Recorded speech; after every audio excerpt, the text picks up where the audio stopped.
perkenalkan, saya Sevni.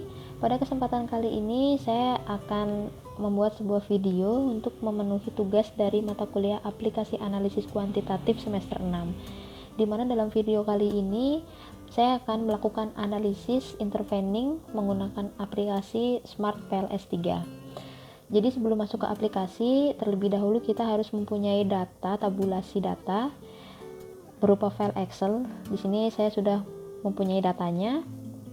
Yang pertama saya akan buka dulu data file Excelnya.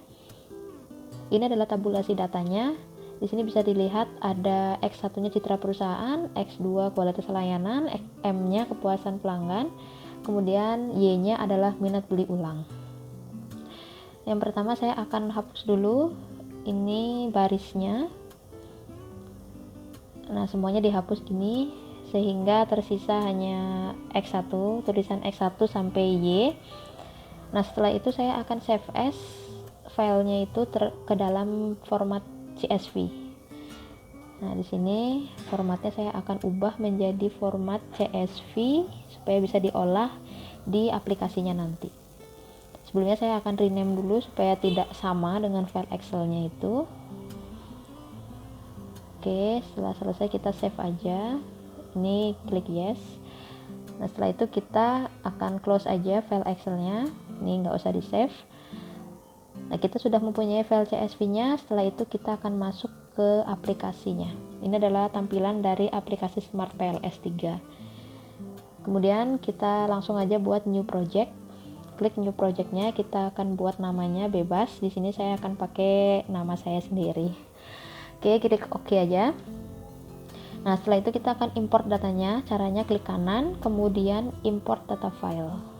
Nah, di sini kita akan pilih file CSV yang sudah kita buat sebelumnya. Oke, kita masukkan aja datanya. Nah, di sini udah kelihatan, udah masuk semua data dari tabulasi data itu ke dalam aplikasi Smart PLS. Setelah itu kita akan klik 2 kali di projectnya sehingga muncul lembar kerja putih polos. Kita akan lihat di indikator. Di sini saya akan masukkan variabel X1 terlebih dahulu ke dalam lembar kerjanya. Kita akan drag X1-nya. Kita atur dulu posisinya. Kemudian selanjutnya adalah X2. Kita akan drag juga dia ke dalam lembar kerjanya.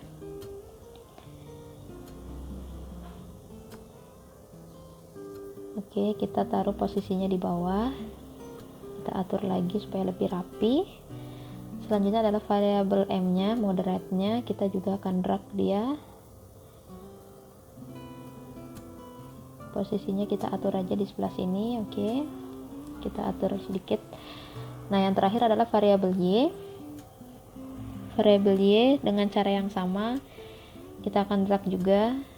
Kita blok satu persatu dari variabel Y-nya, kemudian kita drag ke lembar kerjanya. Nah, di sini supaya lebih rapi, saya akan balikkan posisinya. Nah, seperti ini. Akan terlihat lebih rapi daripada sebelumnya. Oke, setelah itu kita akan menghubungkan setiap variabel.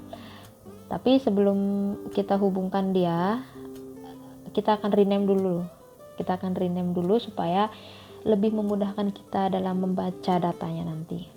Rename sesuai variabel di data itu ya. Jadi X1-nya itu ada tadi adalah citra perusahaan. Oke, maaf. Nah, ini dia citra perusahaan. X1, kemudian X2 juga kita rename. Tadi X2-nya itu adalah kualitas layanan. Oke, kita ketik di sini adalah kualitas layanan. Nah, kemudian variabel moderate-nya kita rename juga dia. Tadi adalah kepuasan pelanggan. Kita ubah menjadi kepuasan pelanggan. Terakhir variabel Y adalah minat beli ulang. Jadi kita langsung ganti aja dia menjadi minat beli ulang. Nah, kalau udah di rename gini tentunya akan memudahkan kita dalam membaca data. Nah, setelah itu kita akan langsung menghubungkan dengan klik connect. Kemudian kita drag dia, tarik dari citra perusahaan terhadap kepuasan pelanggan. Setelah itu kualitas layanan terhadap kepuasan pelanggan, citra perusahaan terhadap minat beli ulang, kualitas layanan terhadap minat beli ulang, dan yang terakhir adalah kepuasan pelanggan terhadap minat beli ulang. Nah, ini udah terhubung semua, setiap variabelnya ini adalah model penelitian kita. Setelah itu kita akan uji dia. Kita masuk ke calculate, kemudian PLS algorithm. Ini settingannya kita pakai default aja, kemudian start calculation. Nah, ini adalah hasilnya. Kemudian kita akan klik di quality criteria, pilih yang construct reliability and validity. Nah, ini dia adalah hasilnya setiap variabel. Di sini bisa terlihat ya dari average variance-nya. Ini dia average variance-nya untuk variabel X1 yaitu citra perusahaan. Itu tidak valid karena average-nya itu 0,359, dimana itu lebih kecil daripada 0,5. Terus kepuasan pelanggan valid karena nilainya 0,615, itu lebih besar daripada 0,5. Kemudian kualitas layanan tidak valid karena nilai average-nya itu 0,494, lebih kecil daripada 0,5. Dan minat beli ulang valid karena nilainya 0,569, dimana itu lebih besar daripada 0,5. Kemudian kita lihat juga di composite reliability. Bisa dilihat di situ citra perusahaan mempunyai nilai 0,217, di mana itu lebih kecil daripada 0,7 sehingga dia tidak reliable. Kepuasan pelanggan 0,821 sehingga dia reliable karena lebih besar daripada 0,7. Kualitas layanan juga lebih besar dari 0,7 yaitu 0,796 sehingga dia reliable. Minat beli ulang juga reliable karena dia memiliki nilai 0,866, di mana itu lebih besar daripada 0,7.